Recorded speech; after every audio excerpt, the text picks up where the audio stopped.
Now, Joe Biden's also expected to meet Palestinian leaders in the occupied West Bank on Friday before heading to Saudi Arabia. Biden has reaffirmed his backing for a two-state solution. Let's bring in now Rabbi Michael Malchior. He's the former Minister of Social Affairs, the former Deputy Minister, and former member of the Knesset. Really good to have you with us, Rabbi. Firstly, we heard there from the US President and Israeli Prime Minister, Joe Biden, brought up the issue of the two-state solution, which really reaffirming US support for both a strong Israeli state and a viable Palestinian state. This has been a decades-held-long US foreign policy that was essentially undermined by the previous Trump administration. How do you think that message is being received by the Israeli leadership? Well, unfortunately, I don't think it was a very central message in the present visit. It's true that it was brought up in the statement of the president, and I'm pleased that it was.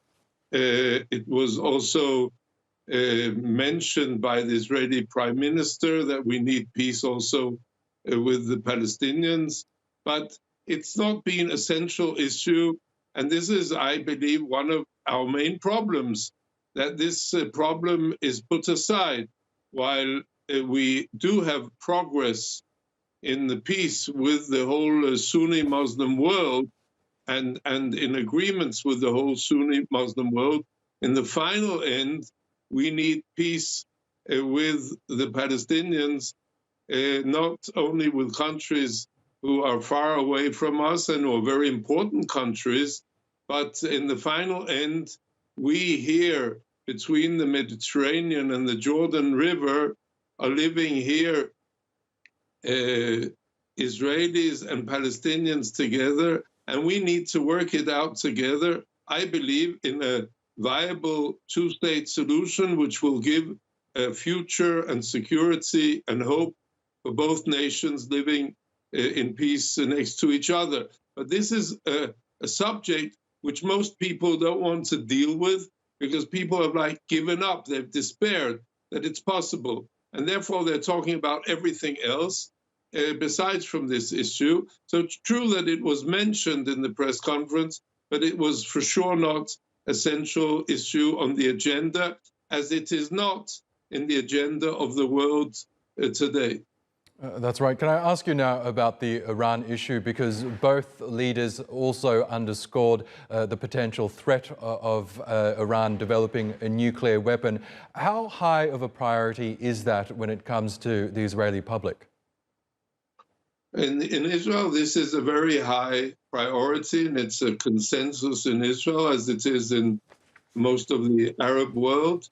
Not only the nuclear Iran, but also Iran's proxies, Hezbollah, and proxies around the region, which are threats towards security and stability around the Arab world, and that is part of the reason why the main visit of President Biden is not so much here in Israel, but that President Biden is taking a first historic flight from Israel to Jeddah in Saudi Arabia, is doing what he really didn't want so much to do, but is doing a gesture towards Saudi Arabia and the Crown Prince there.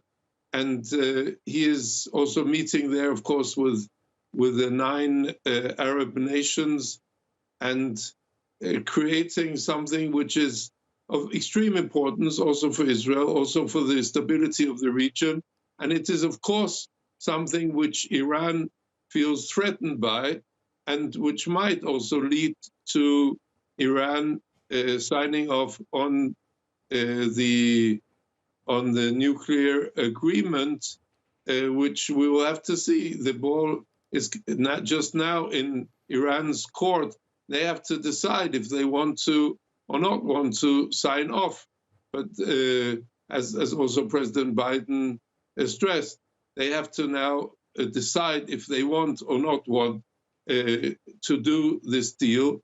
In Israel, Israel is divided if this is good or not good for Israel. The official policy of the Israeli government, both the present and former governments, is that the deal is not good for Israel as it is, but they are given a lot of American guarantees that Iran will never have a nuclear weapon, and also that Israel will be able to defend itself, not only through America, but that Israel will have the military capacity to defend itself towards Iran. And there were, in the declaration signed also here, there were guarantees which are beyond what up till now also has been agreed upon in the previous meetings and preparations, which I think the people in Israel are satisfied with when it comes to the Iranian issue. Okay, Rabbi Michael Malchior, we'll have to leave it there, but we really appreciate your thoughts. Thank you again for joining us.